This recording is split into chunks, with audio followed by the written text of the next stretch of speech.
Bonjour tout le monde, donc je me présente, je suis Dr Herzouz, je suis un interniste. Donc aujourd'hui on va faire un cours, ça sera une introduction à la sémiologie cardiaque, c'est porté sur l'examen cardiaque en sémiologie cardiaque.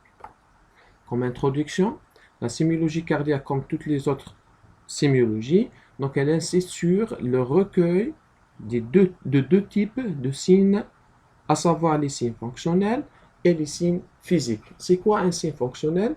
Ce sont les plaintes formulées par les patients, c'est-à-dire par exemple, un patient vient vous voir, il vous dit qu'il a une gêne respiratoire, ça veut dire une difficulté à respirer. Ça, c'est une plainte formulée par le patient. Ça, c'est ce qu'on appelle un signe fonctionnel. Et les signes physiques, ce que nous, les cliniciens, retrouvons à l'examen clinique proprement dit. Et la prise en charge d'une façon globale avant de commencer l'examen clinique proprement dit, il y a deux volets. Il y a le volet interrogatoire et il y a le volet examen physique proprement dit. Et dans les antécédents, on insiste sur les antécédents, à savoir médicaux et chirurgicaux, que ce soit personnels ou familiaux. Et spécialement pour la sémiologie cardiaque, il y a une partie dans l'interrogatoire, on insiste sur la recherche des facteurs de risque. C'est quoi un facteur de risque? Ce sont des situations, lorsqu'ils sont présents, ça va exposer le patient avec un sous-risque par rapport à la population générale, par rapport à un individu de la population générale. Il y aura un risque plus élevé d'avoir telle ou telle pathologie cardiaque.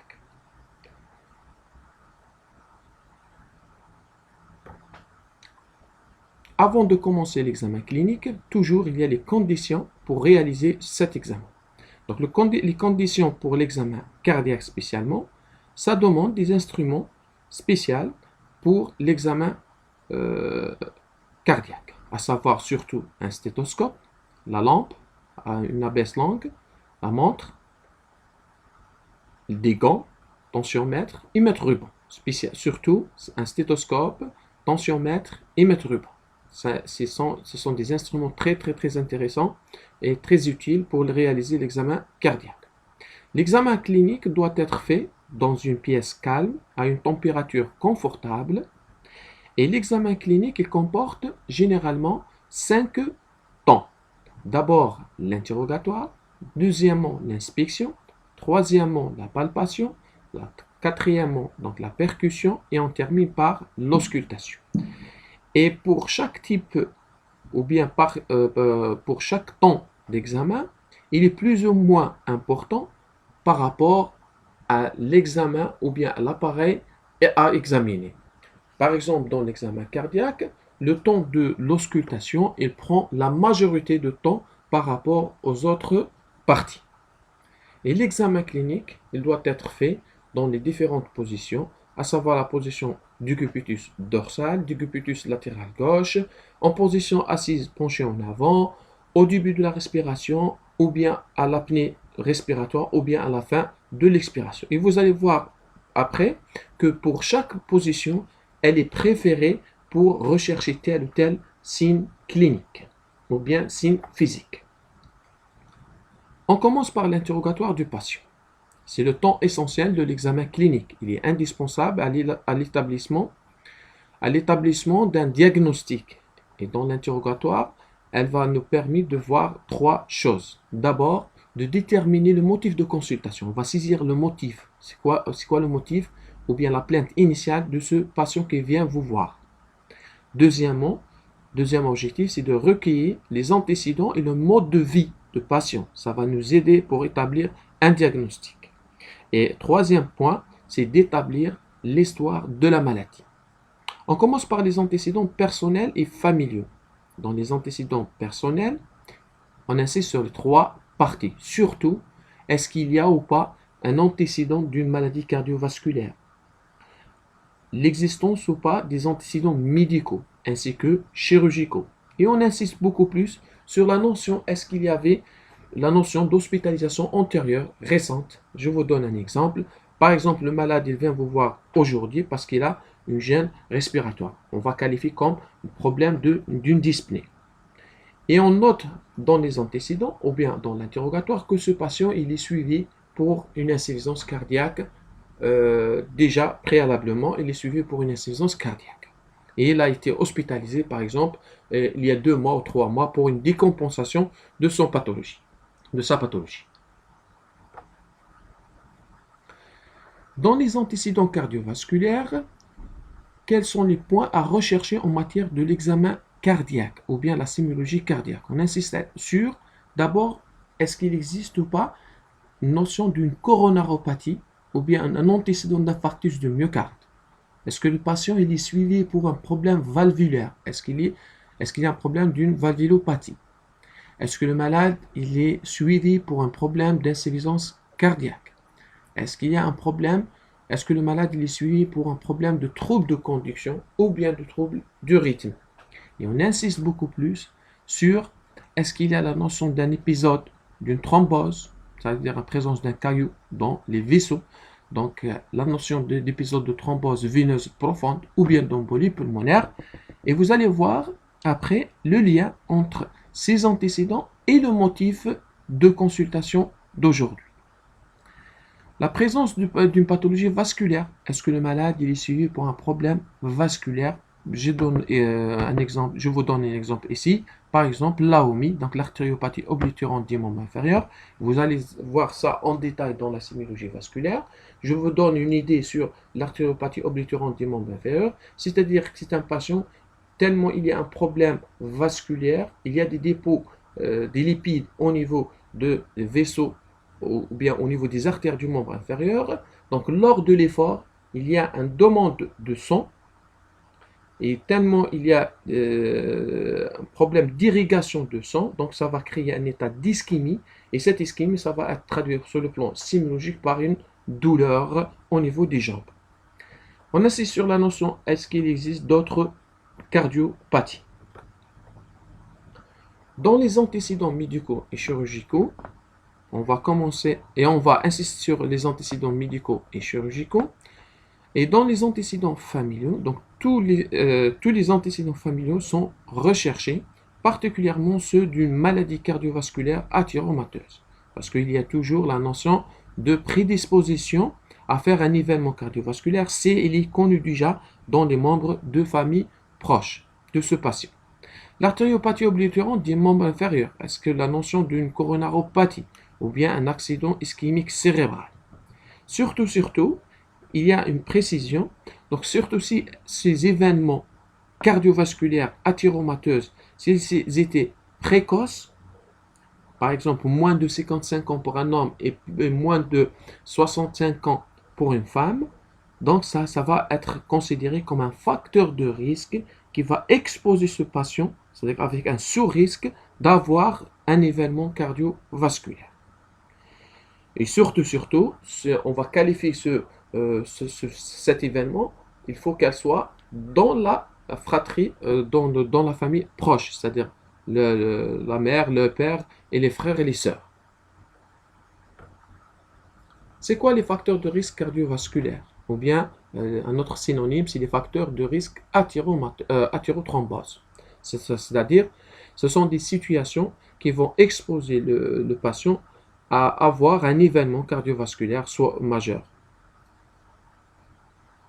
Et dans les facteurs de risque cardiovasculaire, il y a les facteurs de risque qui sont modifiables, c'est-à-dire ce sont des situations où on peut intervenir, par exemple en cas de tabagisme par exemple, donc tabagisme actif, donc dès l'arrêt, donc on peut modifier ce facteur de risque. Mais il y a des facteurs de risque qui ne sont pas modifiables, par exemple l'âge, le sexe, etc. Donc, l'âge supérieur à 50 ans chez l'homme est supérieur à 60 ans chez la femme, donc c'est un facteur de risque cardiovasculaire. Le sexe masculin, donc l'homme, il est beaucoup plus prédisposé à faire un événement cardiovasculaire que la femme. Mais après le ménopause chez la femme, donc ça rejoint que l'homme. Donc l'hypertension artérielle, le diabète, le tabagisme avec l'âge du début. On doit préciser l'âge du début et l'âge de fin. Donc et le nombre de paquets années, ainsi qu'un sévrage, s'il est inférieur à 3 ans, donc il est considéré comme facteur de risque cardiovasculaire. S'il est au-delà de 3 ans, donc ce n'est pas un facteur de risque cardiovasculaire. L'existence de la dyslipidémie, c'est-à-dire un problème dans les lipides, c'est-à-dire le triglycéride, le LDL et le cholestérol. Et on doit insister sur le traitement pré. Septième point, c'est l'hérédité cardiovasculaire. L'existence d'un événement d'infarctus du myocarde ou bien mort subite avant l'âge de 55 ans chez le père, ou bien un parent de premier degré de sexe masculin, ou un infarctus du myocarde ou mort subite avant l'âge de 65 ans chez la mère, ou un parent de premier degré de sexe féminin. L'obésité, c'est-à-dire on doit calculer l'indice de masse corporelle. Il faut savoir que l'indice de masse corporelle, si ça dépasse 25 kg par mètre carré, donc on calcule le poids sur la taille au carré. Si ça dépasse entre 25 et 30, donc on est dans le surpoids. Et si ça dépasse 30, donc on est dans l'obésité. La sédentarité, c'est-à-dire c'est le manque de l'activité physique. Maintenant, on va voir les principaux signes fonctionnels cardiovasculaires. Donc, les symptômes fonctionnels cardiaques, donc les plus fréquents sont en nombre de 4. Généralement, ce sont les douleurs thoraciques, la dyspnée, les pertes de connaissance. Et dans les pertes de connaissance, on insiste sur deux entités qui peuvent avoir un lien avec une cause cardiaque ou bien cardiovasculaire. Donc, c'est les lipothymies et les syncopes. On va voir par la suite c'est quoi ces deux situations ou bien deux symptômes. La claudication intermittente des membres inférieurs. Et tout ça, vous allez étudier dans des conférences à part pour chaque type de ces symptômes fonctionnels. Il faut également rechercher la notion, s'il existe la notion de toux par exemple, ou bien d'un épisode d'hémoptysie, c'est-à-dire crachat de sang, qui ce sont des signes purement respiratoires, mais qui peuvent avoir un lien avec une pathologie cardiaque. Donc, si on va résumer les principaux signes fonctionnels cardiovasculaires, ce sont soit les douleurs thoraciques, soit la dyspnée, c'est-à-dire une gêne respiratoire, soit les pertes de connaissance, et surtout ces deux entités, c'est les lipothymies et les syncopes, soit c'est purement vasculaire, donc c'est les claudications intermittentes du membre inférieur, et deux signes, on insiste sur deux signes extracardiaques, mais qui peuvent avoir un lien avec une pathologie cardiaque, c'est la toux et les épisodes d'hémoptysie. Pour les douleurs, il faut savoir pour n'importe quelle douleur, toujours lorsqu'on dit il y a une douleur, soit thoracique, soit abdominale, soit articulaire, on doit caractériser ces douleurs. Et pour caractériser les douleurs, on commence par exemple ici pour les douleurs thoraciques. On insiste surtout sur les circonstances d'apparition, quand il y a ces douleurs, le siège de ces douleurs, le type des facteurs aggravants ainsi que les facteurs abaissants, l'irradiation et la migration de ces douleurs ainsi que la durée, la fréquence de survenue de ces douleurs, et on doit chercher les signes associés à ces douleurs. Tout ça, ça va nous aider à la fin de guider notre stratégie diagnostique. Deuxième symptôme, donc concernant les douleurs thoraciques, vous allez étudier en détail dans la conférence de se porter sur les douleurs thoraciques. Deuxième symptôme, c'est la dyspnée. C'est quoi la dyspnée? C'est la perception consciente d'une gêne respiratoire, c'est-à-dire il y a une sensation de manque d'air avec essoufflement. Troisième signe clinique, donc c'est les palpitations et malaise. C'est quoi comme définition? Donc c'est la perception anormale et déplaisante des battements cardiaques ressentis plus forts et ou plus rapides, anormalement puissants. Ça sera étudié dans le cours porté sur les palpitations. Troisième point, c'est les pertes de connaissance. On insiste sur deux types, sur les lipothymies et les syncopes. C'est quoi la syncope? La syncope, c'est une perte de connaissance. Ça se fait d'une façon subite, de brève durée, due à une baisse transitoire du débit sanguin cérébral. C'est-à-dire, il y a une sorte de on-off. Donc la syncope, il y a une perte de connaissance d'une façon subite. Il n'y a pas de prodrome, il n'y a pas de signe préalable. Donc le malade, d'un seul coup, donc il fait une perte de connaissance. Elle est de durée brève. Elle est due à une baisse transitoire du débit sanguin cérébral. Deuxième type de perte de connaissance, c'est la lipothymie, qui est une malaise sans réelle perte de connaissance. C'est-à-dire le patient, il vous dit que oui, j'ai un malaise, mais la perte de connaissance n'était pas complète. Et vous allez étudier ça en détail dans les conférences portées sur les syncopes. Quatrième point, donc, ou bien quatrième signe fonctionnel, c'est la claudication intermittente des membres inférieurs. C'est une sémiologie vasculaire, un problème vasculaire. Donc, c'est une douleur due à l'insuffisance artérielle au niveau du membre inférieur. C'est-à-dire, il y a une douleur d'origine ischémique. C'est ça, la claudication intermittente. Et les artères du membre inférieur étant sténosées, il résulte une diminution de l'apport sanguin, donc à l'effort surtout, et il y a un déséquilibre entre l'apport et les besoins. C'est pour ça qu'on aura une douleur ischémique lors de l'effort. Et vous allez voir ça en détail dans le cours porté sur la sémiologie vasculaire. On va commencer maintenant l'examen clinique proprement dit. On commence par l'inspection. Donc, quels sont les renseignements tirés à partir de l'inspection? Donc, il faut savoir que chez le sujet normal, l'examen de la région précordiale ne montre rien, donc généralement. Mais on peut avoir quelques anomalies déjà à l'œil nu, donc à l'examen de la cage thoracique. En commençant par la morphologie, donc le thorax entonant, des insuffisants. Donc, par exemple, on peut avoir un thorax entonnant, donc qui témoigne que ce patient il souffre d'une pathologie qui a entraîné une insuffisance respiratoire de façon chronique. C'est ça ce qu'on appelle c'est une distension de la cage thoracique. Donc, c'est thorax entonnant. Ou bien, on peut avoir un thorax entonnoir, en entonnoir. Donc, ça, c'est une malformation congénitale. On peut avoir, par exemple, l'existence d'une scoliose. Donc, on peut avoir l'existence d'une scoliose qui témoigne qu'il y a une déformation de rachis dorsaux, lombaire, ou bien dorsal, ou bien lombaire.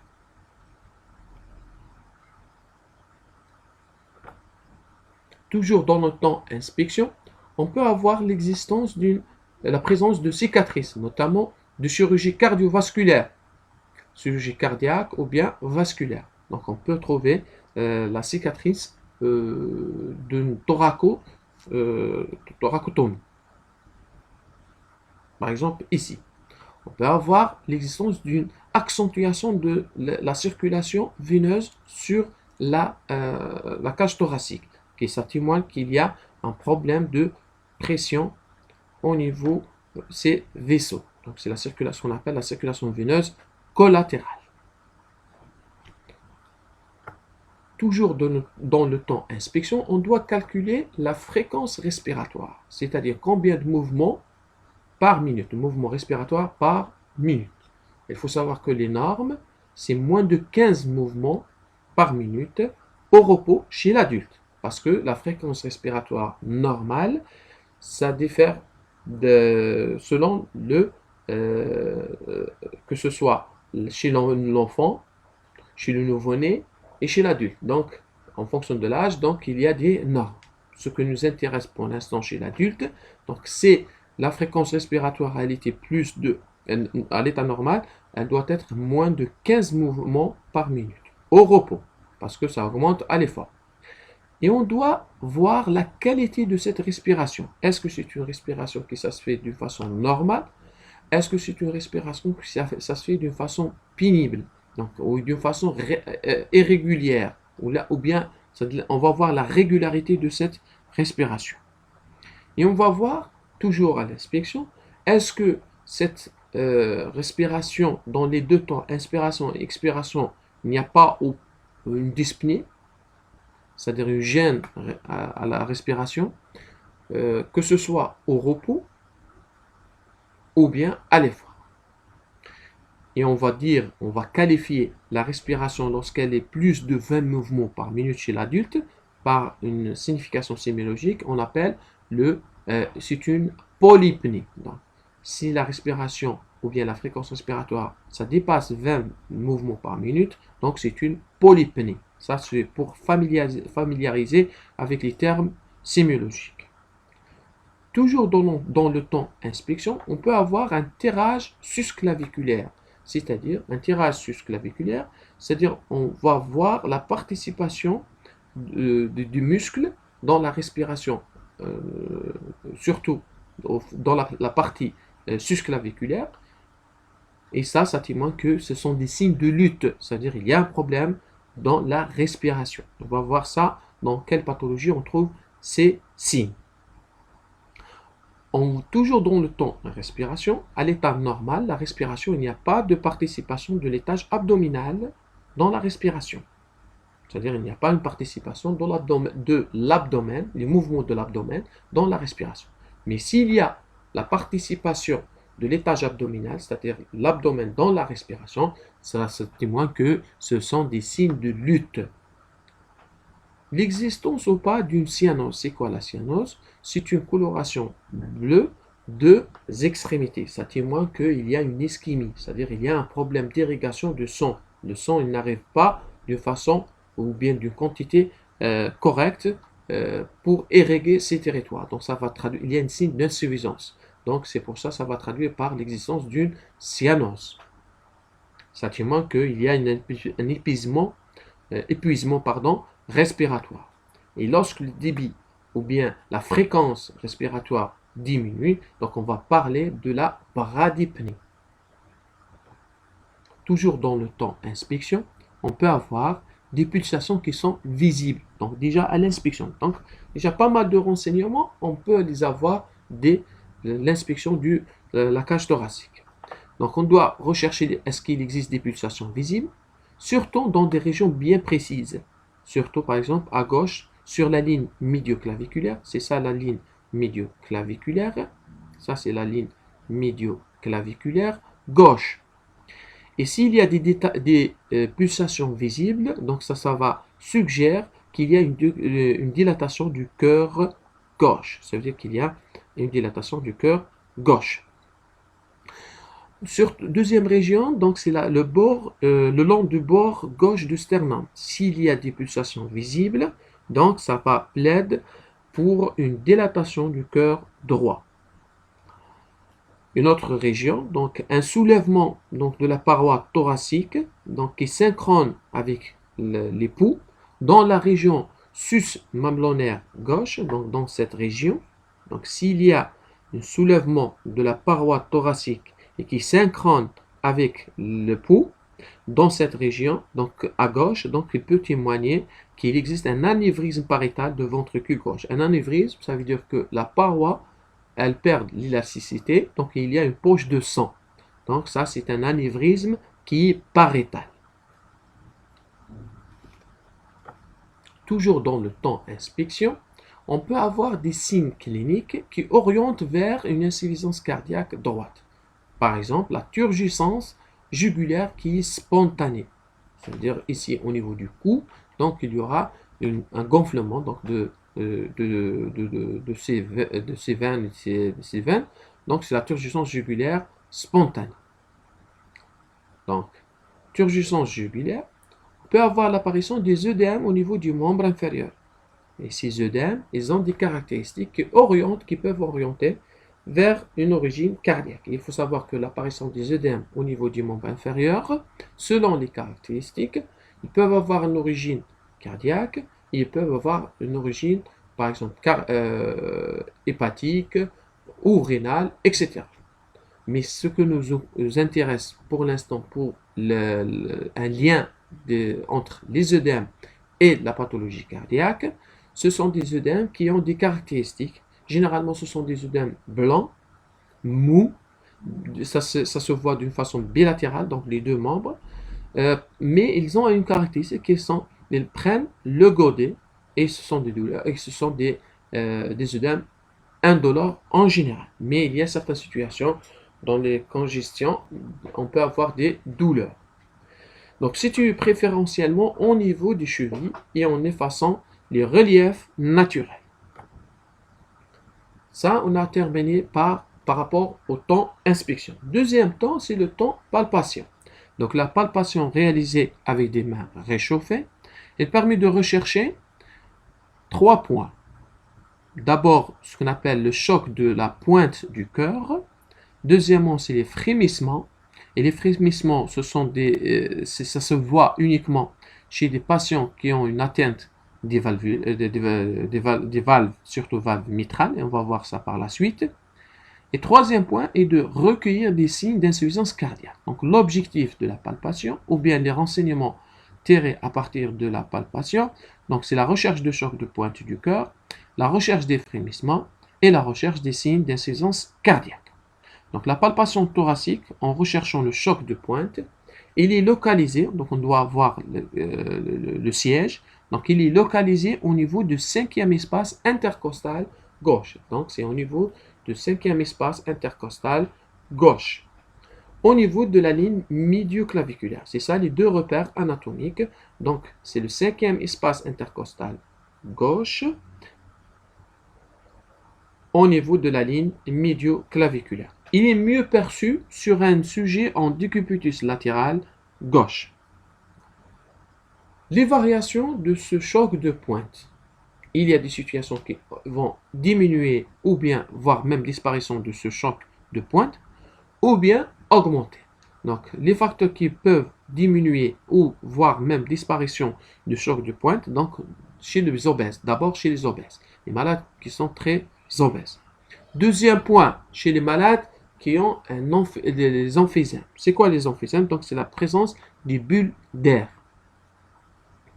dans la paroi. Les épanchements péricardiques. Les malades qui ont un problème au niveau du péricarde, on sait que les deux feuilles de péricarde, il n'y a pas d'épanchement entre les deux feuilles. Mais s'il y a l'apparition d'un épanchement, que ce soit liquidien surtout, donc ça va traduire par une diminution, voire même une disparition du choc de pointe.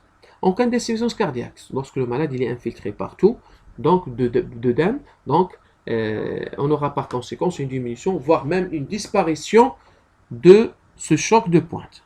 Ce choc de pointe il peut être augmenté d'intensité en cas de fièvre ou bien en cas d'une hyperthyroïdie, c'est-à-dire que le malade il souffre d'une pathologie qui touche la thyroïde. Il y aura par conséquent donc une augmentation des hormones thyroïdiens. Donc la thyroïde sécrète beaucoup d'hormones thyroïdiens et dans cette situation, on peut avoir un choc de pointe qui est augmenté d'intensité. Il peut être globuleux en dôme de Barre en cas d'insuffisance aortique. Et en cas de cardiomygalie, c'est-à-dire augmentation de volume du cœur, le choc de pointe est dévié en bas et en dehors, c'est-à-dire à gauche. Toujours dans le temps palpation, on peut avoir la notion ou bien l'existence des frémissements. C'est le frémissement, donc lorsqu'on met la main sur la partie haute, comme vous voyez sur la photo, donc la main sur la partie antérieure du sternum, si le malade il souffre d'une pathologie qui s'appelle par exemple un rétrécissement mitral, donc le rétrécissement mitral, donc ça va traduire sur le plan auscultatoire par l'apparition des souffles et dans le ton palpation, donc si les souffles sont importants, donc on aura des frémissements, donc c'est la traduction tactile du souffle. Ils ont une très grande valeur lorsqu'ils sont nets et prolongés. Donc lorsqu'ils sont nets et prolongés, donc ça, vous allez voir dans l'examen pratique, donc les malades, lorsque vous voyez des malades au niveau du service, donc l'existence des frémissements, donc ils gardent une très grande valeur lorsqu'ils sont nets et prolongés. Par exemple, c'est les frémissements au cours des rétrécissements mitrales. Toujours dans la palpation, on cherche le signe de Haser. C'est quoi le signe de Haser? C'est la perception des battements cardiaques au niveau de la région xiphoïdienne. C'est ça la région xiphoïdienne. Donc la région xiphoïdienne, si il y a la perception du battement cardiaque au niveau de cette région, donc ça va témoigner qu'il y a une hypertrophie de ventricule droit, donc une augmentation de volume de ventricule droit. C'est un signe qui est inconstant observé dans l'insuffisance cardiaque droite. Toujours dans la palpation, mais maintenant on va aller dans l'étage abdominal, donc la palpation abdominale. On peut avoir des signes lorsqu'on examine la partie abdominale et qui peuvent avoir un lien avec la sémiologie cardiaque. Donc la palpation abdominale, on recherche deux signes. On recherche l'existence ou pas d'une hépatomégalie, c'est-à-dire l'augmentation de volume du foie, et on doit rechercher donc le reflux hépatojugulaire, qui ce sont deux signes d'insuffisance cardiaque droite. C'est-à-dire s'il y a un problème au niveau de l'appareil cardiaque, par conséquence, il peut avoir un retentissement sur le foie. Donc le reflux hépatojugulaire se recherche chez un patient en position demi-assise à 45 degrés. Le malade respire de façon normale. La palpation donc effectuée au niveau de l'hypocondre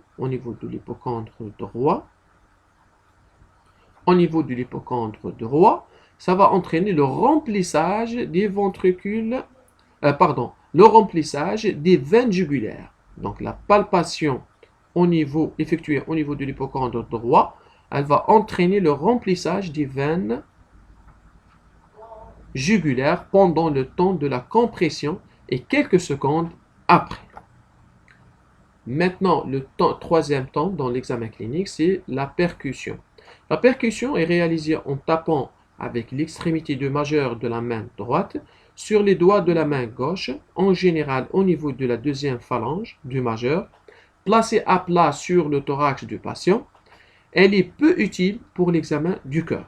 Donc elle garde un privilège ou bien ce temps beaucoup plus lorsqu'il y a une pathologie pleuropulmonaire. Donc très utilisée au niveau pleuropulmonaire pour rechercher des épanchements liquidiens ou aériens.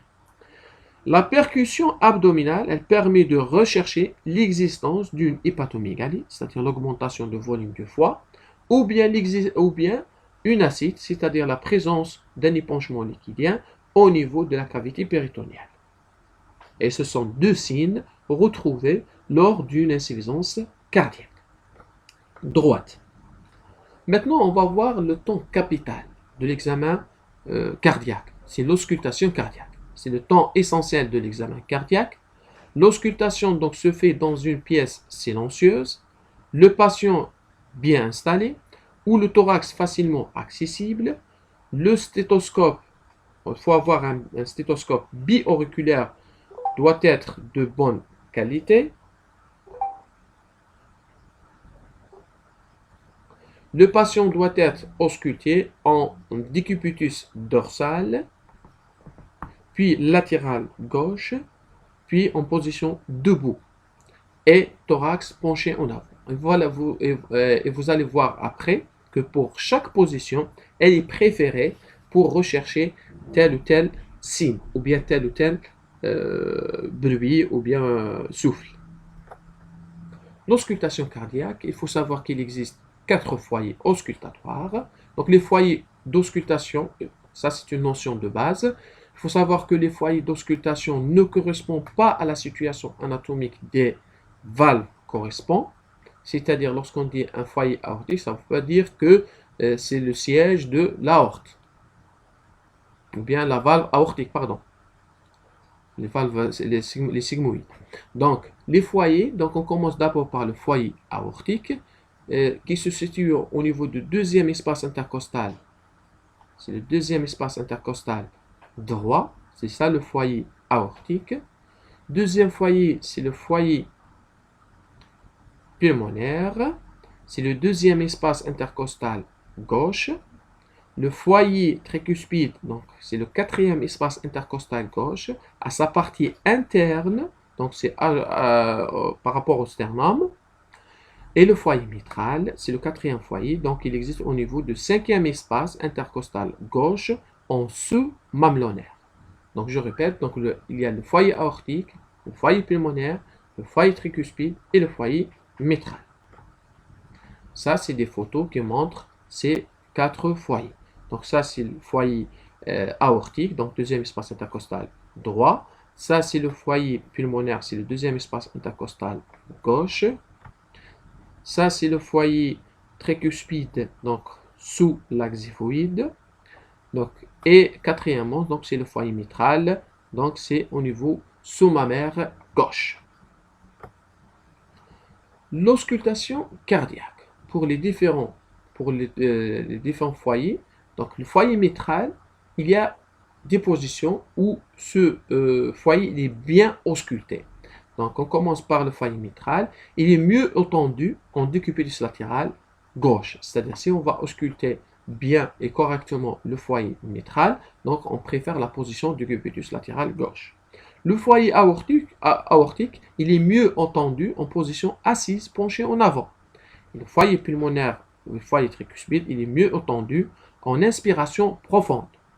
L'auscultation ne se limite pas à ces seules régions, donc on doit ausculter toute la cage thoracique, et selon ce qu'on constate déjà à l'inspection, s'il y a des anomalies, des données importantes peuvent être recueillies à d'autres niveaux, c'est-à-dire les zones intermédiaires, la région parasternale droite, le cou, etc. Donc, ce qu'on appelle les propagations du souffle aortique. Et vous allez voir ça en détail lorsque vous allez faire la conférence sur les souffles cardiaques et les bruits cardiaques. La région axillaire garde une importance. Donc, on peut avoir la propagation du souffle mitral, par exemple, dans la région axillaire. Un rappel physiologique, donc, concernant l'auscultation normale. Donc, on sait que le régime hémodynamique du cœur, marqué par le jeu des variations de pression dans les différentes cavités qui vont déterminer les ouvertures et les fermetures des valves. Ce sont les fermetures, donc ça c'est une notion de base physiologique, ce sont les fermetures qui engendrent les deux bruits normaux du cœur, ce qu'on appelle le B1 et le B2. Donc le B1 et le B2, dans le bruit, il est équivalent au bom tac, bom tac. Donc le B1 et le B2. Donc le premier bruit, donc, ou bien le B1, il correspond à la fermeture des valves auriculo-ventriculaires, soit mitrale ou tricuspide, lors de la contraction du myocarde. Donc, il correspond à la fermeture des valves auriculo-ventriculaires, mitrale et tricuspide, lors de la contraction du myocarde au début de la systole ventriculaire, de tonalité grave, maximum à la pointe. Et le deuxième bruit, ou bien le B2, il correspond à la fermeture des valves sigmoïdes, aortiques et pulmonaires. Il est de tonalité plus haute que le B1, plus sec, maximum à la base. Donc, et on dit que le B1, il marque le début de la systole ventriculaire et que le B2, il marque le début de la diastole ventriculaire. C'est ça, c'est des notions de base. Donc, le B1, il marque le début de la systole ventriculaire, donc c'est le remplissage, donc le début de la systole ventriculaire. Et le B2, il marque le début de la diastole ventriculaire. L'intervalle, il faut savoir que entre l'intervalle de B1 B2, donc entre le B1 et le B2, ça ce qu'on appelle le petit silence qui va délimiter la systole ventriculaire. Donc la systole ventriculaire, la situation, elle est entre le B1 et le B2. Et le deuxième intervalle entre le B2 et le B1, ce qu'on appelle le grand silence, c'est la diastole ventriculaire. Donc je répète, donc l'intervalle entre le B1 et le B2, c'est le petit silence.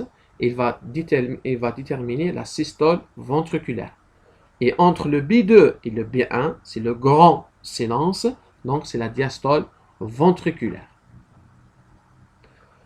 En fonction de B1 et B2, on individualise plusieurs phases de cycle cardiaque qui serviront à la description des anomalies auscultatoires. Dans l'auscultation, il y a donc pour chaque temps, donc que ce soit le temps systolique et la systole et la diastole, donc il y a 4 temps ou bien 4 phases pour la systole et 4 phases pour la diastole. Ça c'est pour localiser et pour caractériser l'existence par exemple d'un bruit, d'un souffle. Donc, est-ce qu'il est au début, est-ce qu'il est au milieu, est-ce qu'il est à la fin, ou bien tout au long de ce temps. Et par conséquent, donc, lorsqu'il y a l'anomalie, ou bien le bruit, ou bien le souffle, ausculté au début de la systole, donc on va dire que c'est un il est dans la phase protosystolique, c'est-à-dire au début de la systole. Si le problème, ou bien l'anomalie, elle est au milieu de la systole, on dit que elle est mésosystolique. Si elle est à la fin de la systole, donc c'est télésystolique. Et si le problème persiste, ou bien l'anomalie, elle persiste tout au long de ce temps, donc toute la durée de la systole par exemple, on dit que c'est holosystolique. Donc protosystolique, mésosystolique, télésystolique ou bien holosystolique, donc toute la durée de la systole. Et c'est la même chose pour la diastole. On peut avoir, toujours dans l'auscultation cardiaque normale, un dédoublement physiologique de deuxième bruit. Ce deuxième bruit se dédouble à l'inspiration chez le sujet normal. C'est-à-dire, le B2, on peut avoir un dédoublement de ce bruit et qui est tout à fait normal chez le sujet normal. Il est particulièrement audible au foyer pulmonaire. Donc, ce dédoublement, il est particulièrement audible au niveau du foyer pulmonaire, surtout chez l'adolescent ou bien l'adulte jeune, ce qui est physiologique. Le B3 physiologique, troisième bruit ausculté et qui est toujours dans le cadre d'une auscultation normale, donc c'est le B3 physiologique, qui se voit chez environ un tiers des sujets normaux, âgés de moins de 16 ans, et il est exceptionnellement après 30 ans. On peut entendre au début de grands silences, c'est ça la situation de ce bruit, donc il est au début de grands silences, c'est-à-dire entre le B2 et le B1.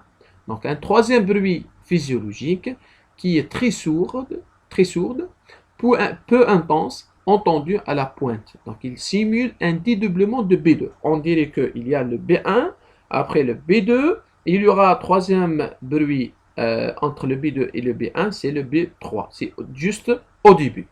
Il correspond à la phase. La traduction, c'est-à-dire c'est quoi et signifie quoi. Donc il correspond à la phase de remplissage rapide initial de ventricule gauche. Donc ce rythme à 3 temps, il va disparaître en orthostatisme, c'est-à-dire au repos. L'auscultation pathologique, ça sera étudié dans deux conférences à part, donc les bruits, à savoir les bruits cardiaques et les souffles cardiaques.